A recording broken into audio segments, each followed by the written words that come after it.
We now present For the Record. Welcome to For the Record. I'm Will Keneally. We're now a little more than 1 week out from the spring's April election, a key state Supreme Court race dominating the top of the ballot, as well as a statewide referendum to ask voters whether they want to put a photo ID requirement for voting in the state constitution. But also on the ballot is a race to be Wisconsin's top educator. The two candidates running to be the Department of Public Instruction superintendent, the incumbent Jill Underly and education consultant Brittany Kinzer. Now, the two candidates met this week for the first and likely only debate, a candidate forum moderated by the UW School of Education. Now, our Ellie LaLiberte has been covering the race for us. She joins us now with more, and thanks so much for joining us. Yeah, thanks for having me, Will. So, top question, what did we hear on that Wednesday debate? Yeah, so it was an hour and a half long. They took questions at the end, but we kind of covered a lot of both of the candidates' traditional talking points as well as things we actually haven't heard from them before.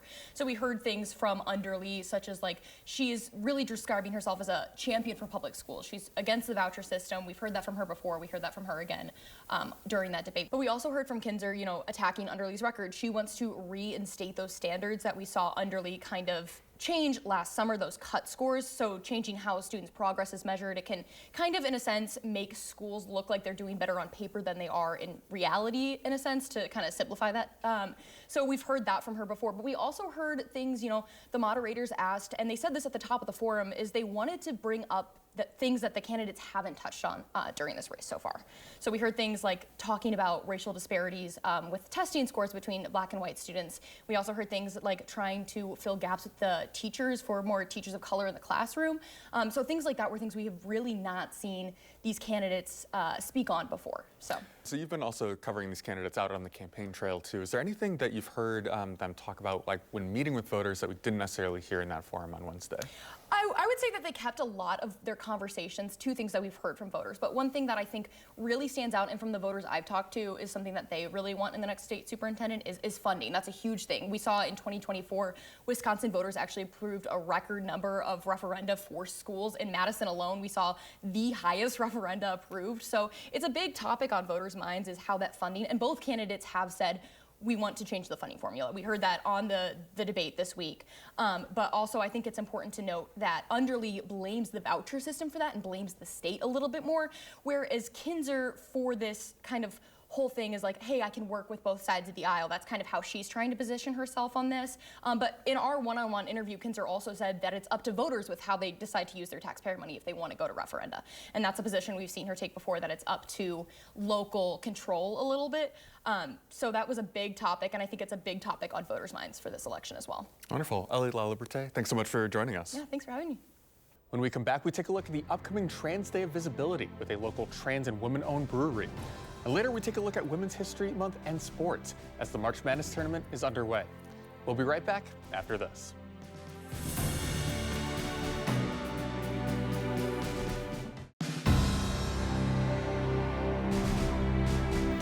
Welcome back. This past week, lawmakers approved a slate of bills in the state assembly geared towards trans Wisconsinites. Among them, one bill would bar trans student athletes from participating in women's sports. Another would require parental consent for students to go by a different name in Wisconsin classrooms. Now, this comes as a week from tomorrow, folks are celebrating the Trans Day of Visibility, a day geared towards recognizing the contributions of trans people across the country. And next Saturday, a handful of local businesses will be holding a celebration at Giant Jones Brewing Company on Madison's Near East Side. We sat down with brewery co-owners Jessica and Erica Jones about those efforts to recognize trans members of our local community. So first I want to ask just a little bit about you guys. When did you open this up? Giant Jones opened in 2018, summer of 2018, so we're coming up on our 7th year of making beer in downtown Madison. Yeah, and what kind of goes into that? I mean, it seems like it'd be a huge lift to get something like this off the ground. Yeah, we spent 10 years telling people that we were going to open a brewery in Madison and that we'd be open in 1 year. I said that every day for a decade. Finally, I was correct, and we opened. And we opened with two priorities: that we were going to make beer and it was going to be certified organic, and everything else was sort of up in the air after that.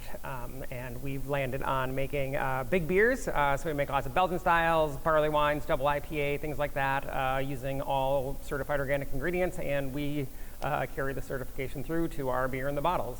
So it's on the store shelves. So I want to talk about the Trans Day of Visibility, like the event itself. How did you guys get involved with that? I'm a trans woman, and there was no celebrations happening locally, or no big ones, and we decided that we would throw Trans Day visibility parties. And it started as partnerships, other trans-owned businesses and individuals who we connected to through the brewery, wanting to have a space, and we have a space to do that. And this is going to be our 4th annual. We had done one event prior to the pandemic that was smaller, but now it's a regional draw. So we're the biggest Trans Day of Visibility event that we're aware of regionally. So there's people that come from Nebraska and northern Minnesota, Chicago, Ohio, Indiana. So people are coming from all over the place to celebrate and be included. Yeah, and I mean, Trans Day of Visibility is really like a celebration. It's about who are people in our communities who are trans, who are active, who are, taking part as business owners, as healthcare providers, as, just people in the community. So we wanted to create a space to celebrate that joy and to, highlight that we're part of this community. We're integral parts of this community. We're doing things like feeding you, caring for you, making your beer. Yeah, and so much of being trans is an experience of joy in finally being yourself, and having a day where we celebrate that and broadcast that and share that as what it is to be a trans person is just wonderful. I do want to turn quickly to the Capitol. We saw that piece of legislation pass the State Assembly on Thursday. I've heard it described as, maybe one step forward, 10 steps back. What are we kind of looking at when we head into this year's Day of Trans Visibility, kind of in that context, especially what's happening here in Wisconsin and then federally as well? I mean, I think what we've heard, moving into this year, there's been a lot of, stressors and challenges and fears, but people in our community, trans people, allies, have just been supportive and saying we really want to celebrate this day. We want to have space. We want to connect with the community. And so there's been sort of this overwhelming desire to let's find our friends, our people, our supporters, and for, people, our regular customers who say, yeah, we want to support you. How can we support you? So I think that is really positive. And we're doing a resource fair this year. So in the past, we've had different kinds of events. We've had art, we've had music, but this year we really wanted to kind of bring together people from across, our network that are advocates, allies, care providers, crafters, just like all kinds of different folks who are coming together for this Trans Day of Visibility resource fair, so that we have a Girl Scout troop. They'll be selling cookies. Children's Theater of Madison. So it's a lot of different folks who are here just to, say here's ways to get involved. If you want to become active in policy advocacy, or if you need resources, or you want to support trans people in our community, there's resources for ways that you can support trans people in our community. So we have 17 different organizations and people, resources that are going to be here just to talk to the community about what they're doing and how to get involved. So that's been really overwhelming amount of support, especially for our little tiny space here. So we're going to be real crammed in, and should be a lot of fun. Yeah, and part of the way to resist attempts at exclusion is to respond with joy. And it's not that there isn't lobbying and standard things happening, but the way I'm positioning what we're doing is here's our joy. You can be part of joy, or you can just be sad on your own. Yeah, and I think I think it's nice to have the Girl Scout troop and a place where families can come. We often do see parents with children, or just families that want to see who are trans people in our community and see really great examples of leadership and just positive influences. And I think that's a really positive outcome that's happened from doing this event the last 4 years, is just community coming together and seeing really great examples of what our community can do when we come together and support each other. Yeah, I'm curious too, from a perspective of a business that's owned, trans and women owned, how important that is to the community too, to kind of see people in that role model position. Do you have a sense of what that impact is? Yeah, I could have realized I was trans much earlier in life and saved myself lots of struggles and depression and just really hard times if I had seen more trans people in the world and seen it as a possibility. But I never could see it as an actual option, so I never admitted it to myself. And the moment I did, everything changed. Like I became a joyous, happy person instead of somebody who was really struggling to stay alive. And simply knowing that it's possible and seeing people living their actual lives makes all the difference. Which is part of why this place has also sorts of teenagers with their parents at our Trans Day of Visibility celebration, so that those kids don't have to think they're alone.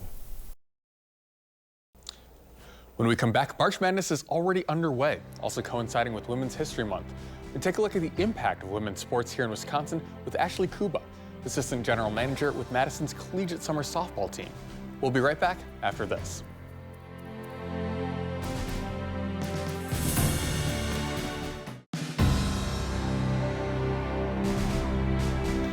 Welcome back. Well, March Madness is underway. How are your brackets doing? That well, huh? Yeah, anyway, we're not going to talk about that. March also coincides, though, with Women's History Month. And here in Madison, we've seen a recent explosion in new women's sports teams, from professional volleyball bringing national stars like Lauren Carlini back to Wisconsin to the Madison Nightmares, a summer collegiate softball team akin to the Madison Mallards. Now, for more on the impact of those women's sports teams locally, we spoke with Ashley Kuba, Assistant General Manager for the Nightmares, who sat down with her at the brass ring right as the NCAA tournament was getting started. So when we look at kind of the March Madness tournament, you have the men's tournament, the women's tournament. A lot of the attention gets drawn to the men's tournament compared to the women's tournament. We see, especially in Madison here, a lot of a developing market for women's sports, especially with the Nightmares. How's that been since you guys have started launching that? It's been really cool. We found that we were really hitting a new market. 70% of our fans that came out our first year were people that didn't come to Mallards games in the year before, so it feels great to be providing something that's brand new, fresh in a market that definitely wants women's sports here. They support it at the college level very well. We've got professional volleyball here now, so we're in the right area, and I think this thing is just going to keep growing and growing, and the right people are around us, and we have the most supportive fans that we can. So when a sports team might look at a market, for example, you can come to Madison or maybe in Wisconsin, like a Green Bay, a Milwaukee. What makes a city right for a women's sports team to come new here? I think you got to look at a couple things. Like, we really paid attention to how well the UW softball programs were supported, as well as their hockey team has been very successful over the year. All different types of, things in the college level, and the more dedicated fans that you have. We also kind of take some of our segments from our baseball team and our soccer team and see how those type to kind of relate as well. We've got a very passionate fan base over on the forward side with the season ticket holders that come in and they wear all the gear and they get very into the game. And then on the Mallard side, it's a little bit more relaxed environment. We get to do all our wacky promotions and have a lot of fun with our creativeness there. So we thought we can perfectly piece together this product that on the softball side of things would be unique, that nobody has ever seen before. And the market of Madison just spoke really well to people that are into trying new things, that are very loyal people, always active outside, and they just, I think really want to come out and support something, and having women's sports be that kind of thing. It's also great to be kind of the first in your kind of type of sport there, being the first summer collegiate, kind of summer wood bat type of game team, kind of league and all that. Yeah. When you talk about, you have that kind of loyal fan base, right? So like a Ford Madison season ticket holder who might be like, yes, I want to get all the Madison sports here, but somebody who might be a little bit more kind of tepid, how do you target that audience, somebody kind of maybe new to the sports scene there? We look at our promotional schedule. So we try to do a lot of different things to cater to all the different types of people. So, this year we're doing like a Stanley mug kind of type of giveaway to try to kind of get some of maybe the younger girls that kind of hopped on the trend last year. We do a little bit more family-based things. We try to be very group-oriented so people can come and make memories with their family, with their friends, with their coworkers. We're really trying to focus on being very welcoming to just about any type of person, And we do that by, you know, the way that we schedule out certain promotions, if it's appearances or hopping on certain trends. We did like a Taylor Swift night last year, which was fun. But also really trying to connect with the youth of the sport. I think that's where you start to make a fan. So being able to really target those softball teams at the youth level to say, hey, this is what you could do one day if you continue to work really hard at your sport. So come out, support us, give us a try, and normally people don't not have fun at our events. So that's always, you know, important is you got to come, have a great time. We want to give them a great experience, and that's usually what kind of gets them to, you know, want to come back. So I'm curious too, for especially those youth athletes, how important it is to see women, you know, on the big stage, under the bright lights. I think it just creates a fan for life.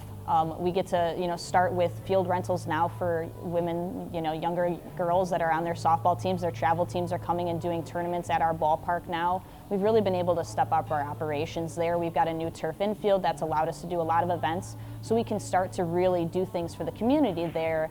And that starts with the youth softball, you know, the younger girls there. So they come out, they do a field rental with us, or they come to a tournament, and then we get them tickets for a Nightmares game. And they see like, hey, this is what the top level of my path can be as an athlete.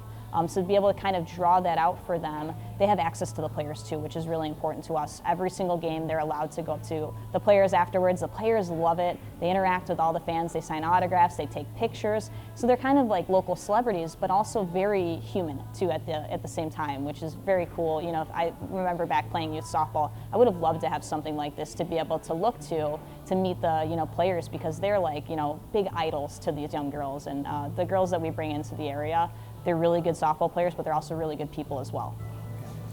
I'm trying to get a sense of, is that unique? How many other cities have that kind of pro women's sports presence like we do here? Yeah, I think you look at some of the bigger markets. I grew up in Chicago, so we had the Chicago Sky, we had the Chicago Red Stars women's basketball, women's soccer there. And it was kind of undervalued up until really this new movement where there's a lot more rallying behind women's sports. And you can thank people that like Caitlin Clark and some of the other athletes that are out there, Angel City FC, they're, you know, doing a lot in the space that's really helping all these other markets. So I think smaller markets sometimes, though, have that more passionate fan base. They can be a little bit more relatable. They can do a little bit more to try to gravitate more towards like families to younger, you know, kids, instead of trying to fight against these big market teams, you know, on the men's sports side of things. You don't have to be, you know, against a lot of different noise in that space, so you can really focus in on the fans that you want to create. I think Madison's a great example. Obviously, we've got the baseball and the soccer team there, but there's not a lot in the summer that we have to really compete against on the women's sports side of things. That allows us to be able to really focus in on trying to welcome fans into the ballpark. I think, you know, other, you know, markets that I've seen that, you know, for the most part have tried to launch women's teams over the last couple of years have started to see a lot more success now that we've gotten that momentum from the WNBA and from the women's soccer leagues. I'm starting to hear more and more that there's more professional opportunities opening up too. I know there's going to be a professional opportunity for softball players now. Athletes Unlimited, I think, is what the league is going to be. And that's really cool to then see a path past the Nightmares, so we can start to attract even more players to come here and hopefully get more teams here in the Northwoods League that we're competing against, so that people are able to see even more events, different teams, different brandings. People can, you know, really dive into their fandom on the women's side of sports in more, you know, depth. What do you think will be kind of on the horizon, you know, if we're talking about, you know, 5 years ago, what women's sports was like compared to now? What will it look like 5 years in the future? I think you're going to see even more markets start to give this a chance. I think we're going to have a lot more competitiveness on the athlete side of things, seeing girls that are really looking to take their careers a little further along. I think the type of players we're going to be able to recruit is going to be a higher caliber player that wants to come here. They want to play in front of a couple thousand fans and really be under the lights, similar to what we've been able to do on the baseball side of things here in Madison. I also think that, you know, you're going to see a lot more chances on the professional side. More opportunities are going to be created. I think you'll see a little bit more attention towards the collegiate side of sports as well, because those girls are not just playing here in the summer, they're playing somewhere else during the school year. We're very lucky to have a connection now with University of Oklahoma, which is going to be great. They've been, you know, a powerhouse on the softball side at the collegiate level. So hopefully our fans are paying attention to some of those girls, paying attention to our new head coach. Really excited to bring players like that here to Madison. I think that's really what the direction is that we're going towards, is being able to get bigger and better each year. Wonderful. Anything else you kind of want people to keep in mind as we're watching, college sports this March here? I think just, March Madness isn't the end of it. April will come around. We're only a couple weeks after that. Women's college softball is going to be picking up too. The College World Series will be a pretty electric experience, I think, this year to keep in mind, and keep an eye out for some of those Nightmares players because they'll be here at the Duck Pond in just a couple of months. Our conversation there with Madison Nightmares assistant GM, Ashley Kuba. We'll be right back after this.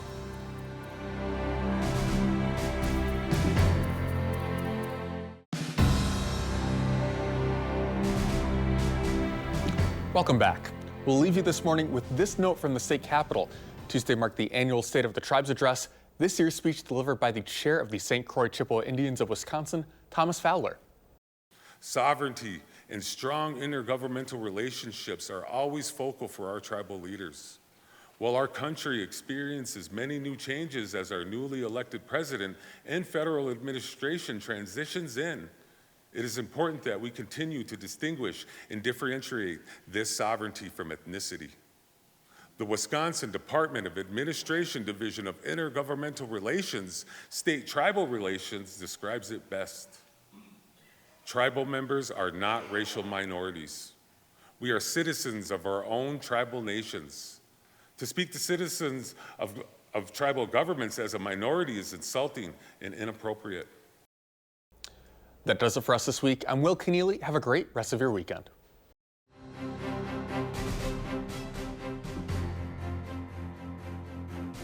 This has been For the Record.